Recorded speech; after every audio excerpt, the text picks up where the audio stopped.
Cheap, small, lightweight mouse with decent buttons. That's the Logitech G100s.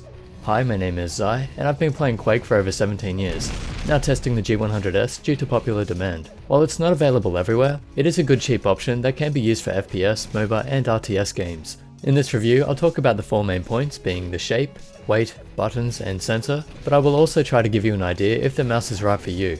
We'll start with the shape. There are no side buttons, and it's an ambidextrous design. This is what we'd call a safe shape because there is no risk. Just fairly straight sides with subtle curves and a bit of a ledge to make it easy to pick up. That means there's plenty of room for your fingers. On the buttons, the slope is gradual, so it's suited to all the grip styles. But due to the size, this is most likely going to be for fingertip grip or claw grip. However, if your hand is under 17 centimeters, you can probably palm grip it. For the dimensions, it's fairly hard to get exact measurements, as the surfaces are slanted. The base width is going to be different to the grip width, so the base is 5 centimeters, but the grip width would be about 5.3 to 5.6 centimeters. From the edges of the feet, it's 9.6 centimeters, and the base length is about 10.5 centimeters. It's a small mouse with a good ratio, roughly the same size as a Logitech G302.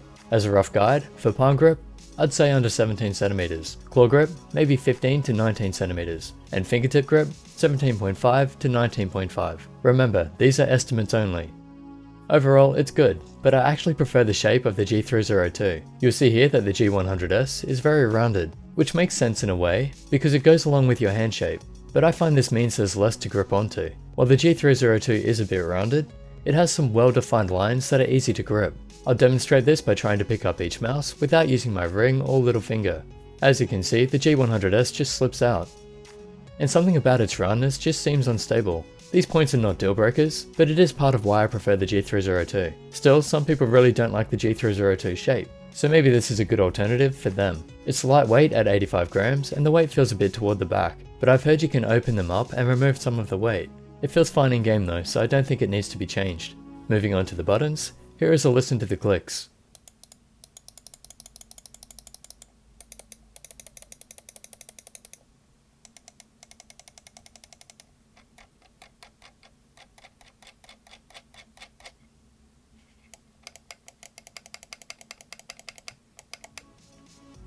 The left and right feel a bit tight, not as light as the G302, but they're good.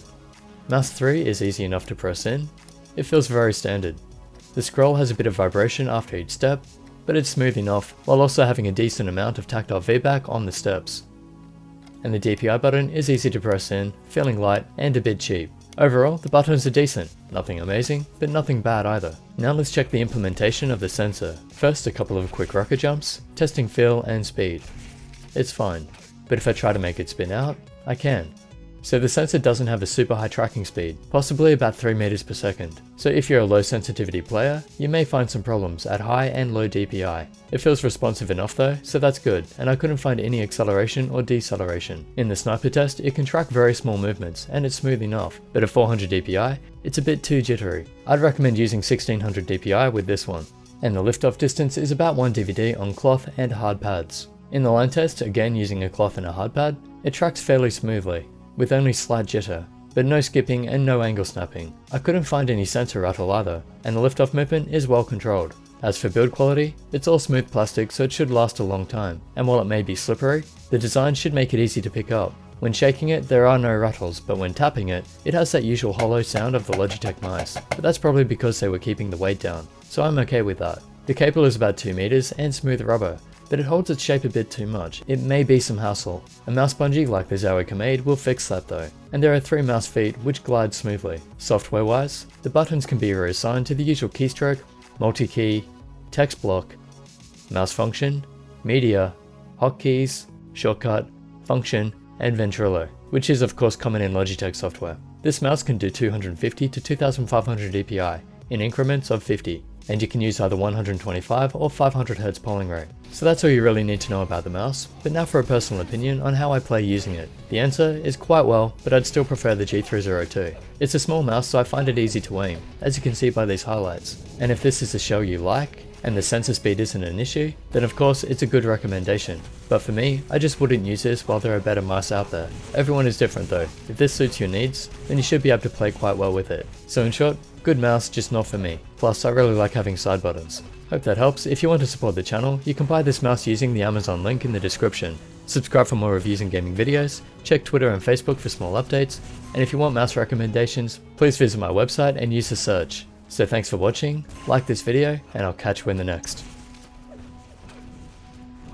Impressive. Blue wins the round. Headshot.